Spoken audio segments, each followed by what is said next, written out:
स्वागत. उद्धव ठाकरेंच्या भाषणावर दरेकर प्रतिक्रिया देतात, पाहूया. नेहमी खाली होतं. विधानसभेला मोदी साहेबांची आवश्यकता नाही. एकनाथरावजी शिंदे, देवेंद्रजी कापी आहेत, तुम्हाला पुरून उरतील. धारावीचं टेंडर आम्ही रद्द करू, त्याचबरोबर एमएमआरडीलाही हद्दपार करू. बीएमसी आहे असे दोन त्यांनी सांगितले. आमची सत्ता आली तर धारावीचं टेंडर रद्द करू आणि एमएमआरडीलाही हद्दपार करू. आत्याबाईला मिशा असत्या तर जर तरच्या गोष्टी सत्ता तर येऊ द्या, सत्ता आल्यावर हे कराल ना. अरे ज्यांचं आयुष्यच टेंडरबाजीमध्ये गेलं, मुंबई महानगरपालिकेच्या माध्यमातून टेंडर हे आपलं उदरनिर्वाहाचं प्रमुख साधन होतं, माध्यम होतं.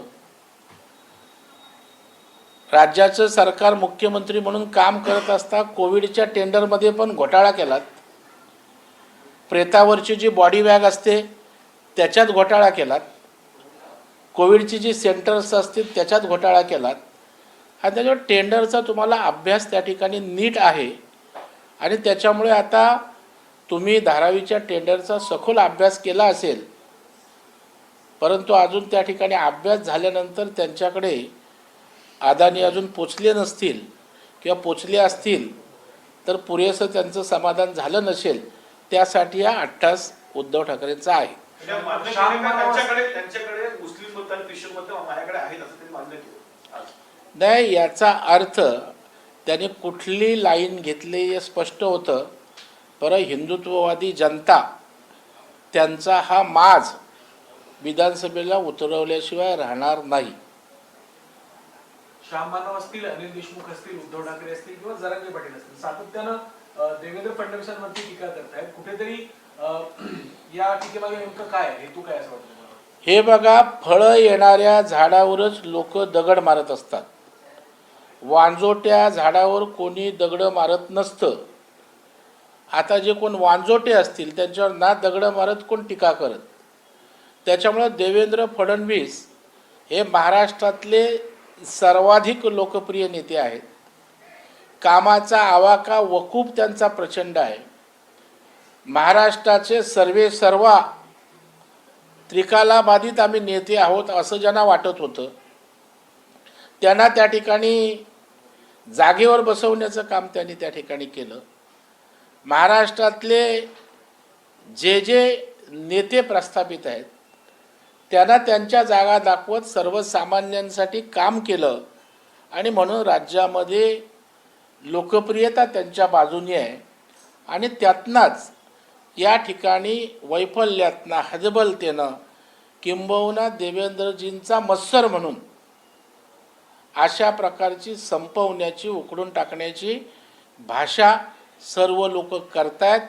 परंतु जेवढं देवेंद्रजींवर बोलाल, जेवढं देवेंद्रजींवर दगड माराल, जेवढं देवेंद्रजींना त्या ठिकाणी उकडून टाकणार, संपवून टाकणार, तू तरी राहशील नाही तर मी तरी राहीन, अशा प्रकारची भाषा कराल, तेवढी त्यांना सहानुभूती मिळेल आणि महाराष्ट्रातील जनता त्यांना प्रचंड अशा प्रकारचं पाठबळ उभं करेल. हे येणारा काळ दाखवून देईल. अनिल देशमुखांचा खुलासा दाखला देत उद्धव ठाकरेंनी आरोप केलाय की देवेंद्र फडणवीसांनी आदित्यला आणि मला अडकवण्याचा डाव रचला होता, त्यामुळे आमच्यावर जर कोणी हात उचलला तर आम्ही त्यांचे हात उचलून फेकूया. या सगळ्या गोष्टीतून उद्धव ठाकरेंनी एवढं गंभीर वक्तव्य केलेलं आहे, कारण देवेंद्र फडणवीस यांनी अडकवण्याचा डाव रचला होता असं त्यांचा थेट आरोप होता. उद्धव ठाकरेंनी हात उकडून फेकून देऊ अशा प्रकारचं वक्तव्य केलं आहे. परंतु उद्धव ठाकरेंनी कोणाचा हात उकडून फेकून दिलेला मला माहीत नाही. उलट आमच्यासारखे शिवसैनिक होते जे बाळासाहेबांच्या आदेशावर त्या ठिकाणी संघर्ष करत होते, लफडी करत होते, त्या ठिकाणचे राडे करत होते लोकहितासाठी. हे फक्त तोंडाची वाफ दवडत आहेत. यांनी कोणाला त्या ठिकाणी असे एक छोटा खडाही मारलेला नाही. केवळ बोलाची कडी, बोलाचा भात, तोंडाच्या वाफा फक्त त्या ठिकाणी उद्धव ठाकरे घालवू शकतात आणि तेच त्या ठिकाणी करतात. दुसरं काय विचारलं? अनिल देशमुख यांच्या संदर्भात उद्धव ठाकरे 2-2.5 वर्ष मुख्यमंत्री असताना देवेंद्रजी असतील, गिरीश महाजन असेल, मी असेल, भाजपच्या नेत्यांना त्या ठिकाणी जेलमध्ये टाकण्यासाठी काय कान रचलं होतं? मुंबईच्या पोलीस आयुक्तांना हाताशी धरून आपण काय करत होतात तेव्हा हे महाराष्ट्रानं पाहिलेलं आहे. आणि विरोधी पक्षनेते असताना देवेंद्रजी तुम्हाला पुरून उरले म्हणजे तुमच्या सरकारवरनं तुम्हाला खाली खेचलंच आणि नवीन सरकार त्या ठिकाणी त्यांनी बनवलं. त्याच्यामुळे तू तरी राहशील की मी तरी राहीन हे कृतीतनं देवेंद्रजींनी दाखवून दिलं आहे की ते विरोधी पक्षनेते होते तेव्हाही ते राहिले, तुम्हाला सत्तेवरनं खाली खेचून सरकार बनवून ते राहिले. तुम्ही कुठे राहिलात? तुम्ही फक्त बोलत राहिलात. धन्यवाद, आभार.